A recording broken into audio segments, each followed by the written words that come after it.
Let's start with a simple question. Why do we care so much about people who don't know we exist? Think about it. The YouTuber you've been watching for years, the Twitch streamer you followed through every awkward game release and overhyped event, the podcast host whose voice feels more familiar to you than some of your actual friends. Chances are they have no idea who you are, but that doesn't stop you from feeling connected. This is called a parasocial relationship, a one-sided bond where one person knows everything about the other, and the other doesn't even know they exist. And it's not weird. In fact, it's perfectly human. But how did we get here? Why does it feel stronger now than ever? And what does it mean for how we relate to people and ourselves? The term parasocial interaction was coined in 1956 by two researchers, Donald Horton and Richard Wohl. They noticed something odd happening with television. Audiences weren't just watching shows. They were forming emotional bonds with the people on them. News anchors, talk show hosts, soap opera stars. Even though the connection wasn't mutual, viewers felt like they knew these people, like they'd been invited into their homes every evening at 7 p.m. These were the early days of parasociality, but it didn't start with TV. You could argue that people have been forming one-sided connections forever. Ancient fan culture, the Beatles, Elvis, movie stars in the golden age of Hollywood, fainting crowds, screaming fans, people who swore they knew these distant figures through their art.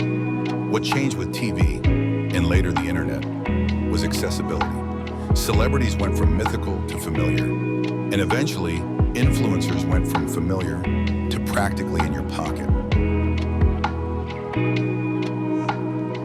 So why do we fall into these one-sided connections? It comes down to how our brains are wired. Humans are social creatures. We're built to seek connection, belonging, and community. Evolutionary psychology calls this Dunbar's number, the idea that our brains can only handle about 150 meaningful social relationships at a time. But digital life doesn't follow those rules. The brain doesn't fully distinguish between a face on a screen and a friend in person, especially when that face is talking directly to you, sharing personal stories, and making eye contact with the camera. Add in mirror neurons, the part of the brain responsible for empathy and social bonding. When you watch someone long enough, your brain starts reacting as if you're sharing a space, a moment, even a friendship. This is why vloggers, podcasters, and streamers feel more real to us than distant movie stars. They're in our ears, in our feed, in our routines. Over time, we develop a sense of intimacy even though it's entirely one-sided. You might know where your favorite streamer lives, how their breakup went, what games they're into, even their childhood trauma. They don't know your name. And yet, the emotional connection feels real. In the YouTube era, parasocial bonds exploded. Platforms are built to encourage closeness. Streamers chat with you live. YouTubers look right at the camera and say, "Hey guys, I'm just like you." The influencer economy thrives on relatability.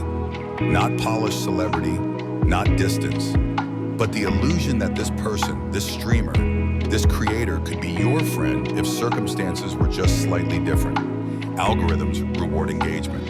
The more creators share, the more people watch. The more people watch, the more they comment. The more they comment, the more creators respond, creating the illusion of access. And brands, they noticed.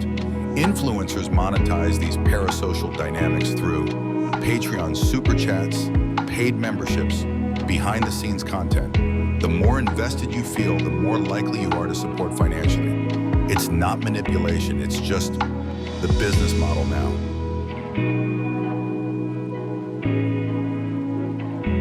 Not all parasocial relationships are bad. For some people, they're lifelines. They ease loneliness, provide comfort, offer routine. During the pandemic, parasocial bonds help people feel connected when real-life options disappeared. But there's a spectrum. Healthy parasocial relationships look like enjoying content, finding comfort in routine, feeling inspired or less alone. Unhealthy ones look like entitlement, they owe me attention, harassment, they betrayed me by dating someone, delusion, we're secretly connected through fate, The danger isn't feeling close. It's forgetting the boundaries. That connection goes one way. So why does this feel more intense now than ever? Isolation plays a role. Online life blends into real life. Fewer people have strong local communities.